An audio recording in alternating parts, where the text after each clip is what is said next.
Sebagai anak bangsa, muka presiden harus kita jaga di mata dunia. Aguan atau salah satu pemimpin dari 9 naga dikesankan ditekan oleh Pak Jokowi untuk berinvestasi di IKN. Saya duga mungkin ada sebuah biro yang memang ditujukan untuk mencari borok dari Pak Jokowi dan pemerintah Pak Prabowo. Tapi diharapkan jangan terlalu frontal kalau menyerang Pak Prabowo.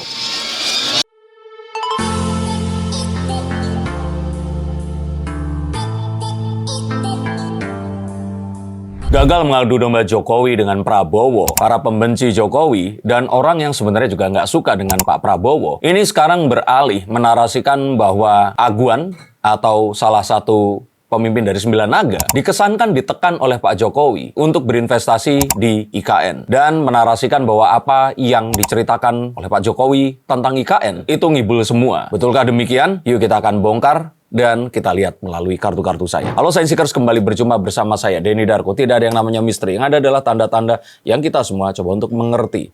Kartu-kartu saya melihat jauh ke dalam pusaran kekacauan yang ditimbulkan oleh orang-orang yang belum move on atas pilpres, pilkada, dan hal-hal yang berbau kebencian yang semuanya dimulai di tahun 2014 kemarin. Untuk kalian semua yang ingin mengetahui latar belakang ini, mungkin kalian bisa menonton video saya yang satu lagi yang menjelaskan memang pantas ternyata Pak Jokowi ini dipecat oleh PDIP. Mengapa? Kalian bisa nonton di sana. Tapi di sini saya ingin menyoroti bagaimana orang-orang yang mengatakan bahwa Pak Jokowi ini sudah nggak bertaji lagi, sudah nggak berpengaruh lagi, tapi mereka belum kelar atau belum berhenti memfitnah, menyerang, dan memframing Pak Jokowi ini dengan tuduhan yang berbagai ragam. Yang saya yakin mereka ini pasti bukanlah sekedar simpatisan, tapi pasti ada aliran dana dari musuh Pak Jokowi agar mereka mau melakukan hal ini. Aguan yang saya nggak perlu sebutkan lagi siapa dia, kalian bisa googling dan pasti langsung akan tahu dengan siapa sosok yang luar biasa ini. Ini dianggap berinvestasi di IKN hanya karena menyelamatkan muka Pak Jokowi dan banyak narasi yang lainnya. Sontak narasi ini menimbulkan banyak spekulasi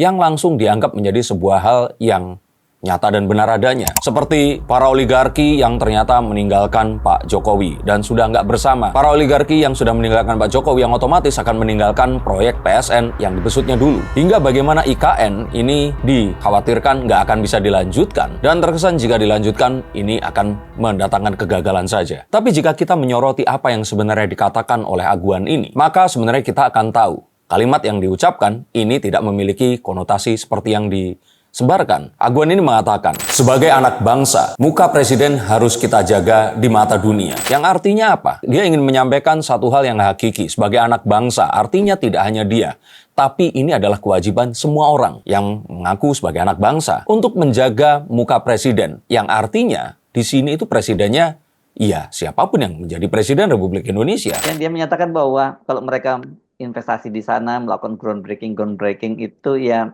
mereka terpaksa karena ini dalam rangka menyelamatkan wajah Presiden Jokowi pada waktu itu ya. Di muka dunia, ini adalah satu hal yang memang menjadi sebuah kewajiban untuk seorang anak bangsa, apalagi jika memiliki daya upaya seperti beliau ini, untuk menjaga martabat dan juga harga diri dari presiden yang saat itu memang dijabat oleh Pak Jokowi. Dan tidak ada yang salah dengan pernyataan ini. Tidak ada tekanan sama sekali. Sehingga kesan seolah-olah Aguan ini ditekan oleh Pak Jokowi, ini sesuatu yang mengada-ada. Apalagi adanya narasi yang menunjukkan mereka berdua ini sudah tidak dekat lagi, atau Aguan dengan pemerintah ini sudah tidak mendukung lagi. Ini sesuatu yang ingin disebarkan dan ditekankan. Apalagi dengan banyaknya kapitalisasi tentang demo di PIK 2 yang akhir-akhir ini marak terjadi. Maka kita tentu saja tidak bisa mengatakan ini benar atau tidak tanpa satu, mewawancara orangnya lagi, atau kedua, kita mencoba melihat ada apa di balik semua ini dan melihat apa yang dihasilkan atau ada kontra narasi apa setelahnya. Tapi kita akan tahu bahwa ini semua adalah berita yang memang dibuat sebagai bahan serangan atas proyek strategi nasional atau PSN, PIK 2 atau Pantai Indah Kapuk 2 yang memang sedang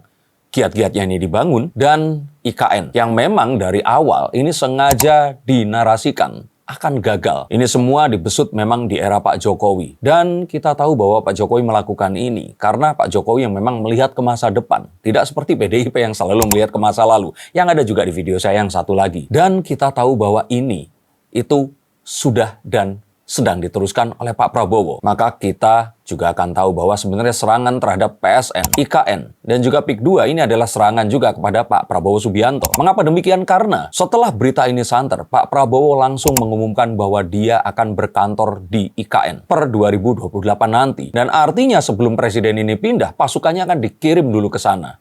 Yang mana, seperti dijelaskan oleh Pak Basuki, yang sudah pensiun menjadi Menteri PU, dan kali ini in charge sepenuhnya di IKN sana, mengatakan bahwa secara berkala ASN ini akan mulai diberangkatkan ke sana. Dan ini ditunjukkan dengan Pak Prabowo mencabut status DKI Jakarta dari daerah khusus ibu kota menjadi daerah khusus Jakarta saja. Apakah hal seperti ini bisa kita lepaskan? Tentu saja tidak. Ini terjadi setelah adanya upaya, satu, untuk memisahkan Pak Prabowo dan Pak Jokowi, dan kedua, usaha untuk memisahkan para taipan dan oligark ini tadi dari IKN itu sendiri. Maka sudah dipastikan bahwa Pak Prabowo di sini akan meneruskan apa yang dilakukan oleh Pak Jokowi, ini benar adanya, dan para 9 naga ini masih akan terus ada di belakang Pak Prabowo. Tapi inilah narasi-narasi yang selalu dikembangkan oleh para akun-akun pembenci, yang kalau yang ini kalian pasti akan tahu kan?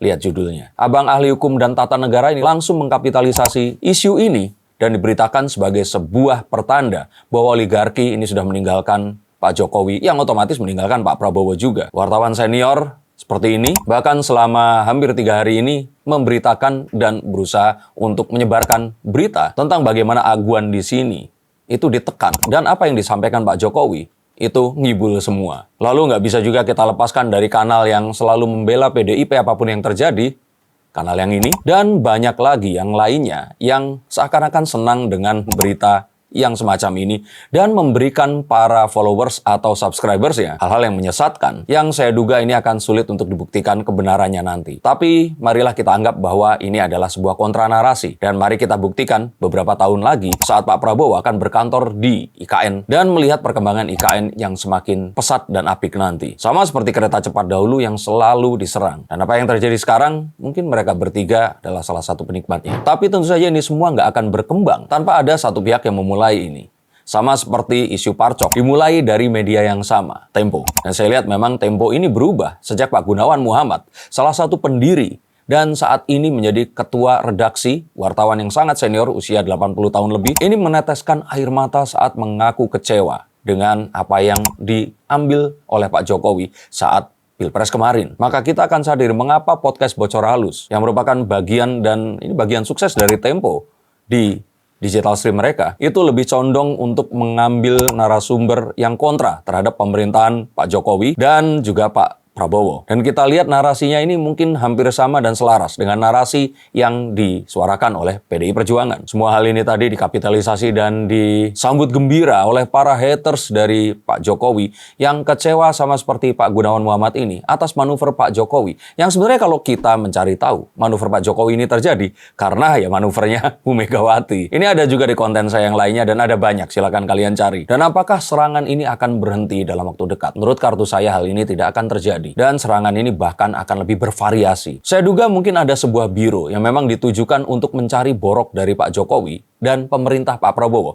Tapi diharapkan jangan terlalu frontal kalau menyerang Pak Prabowo. Dan tentu saja untuk menyerang ini, lokasi yang terempuk itu adalah juga proyek strategis nasional. Yang tentu saja di sini pasti akan ada gesekan antara masyarakat setempat atau masyarakat kecil pemilik lahan sebelumnya dengan proyek di mana hal itu akan dilakukan. Di mana pasti akan terjadi pemindahan penduduk, penentuan biaya kompensasi, dan juga perekrutan tenaga di tempat di mana proyek tersebut dilakukan. Maka hal seperti ini pasti akan terjadi. Dan jika ini adalah sebuah predikat, maka subjeknya, kalau dulu kita melihat cara untuk menimbulkan polarisasi adalah dengan mengkapitalisasi isu agama, maka sekarang mungkin yang akan digunakan adalah hantu asing atau hantu China. Dan saya kira Pak Prabowo harus tegas menghadapi ini semua. Tidak hanya menjawab ini dengan sebuah tindakan saja, tapi mulai menertibkan orang-orang yang mempergunakan media sebagai sarana untuk menyebarkan kebencian dan narasi yang menyesatkan. Dan saya kira ini adalah satu hal yang akan berbahaya jika dibiarkan. Karena gejolak geopolitik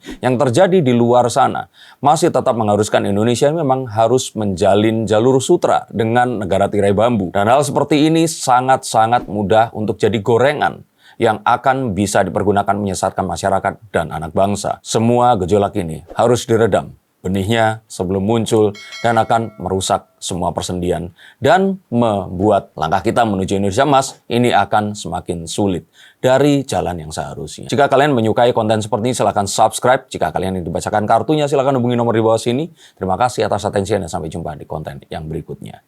Salam.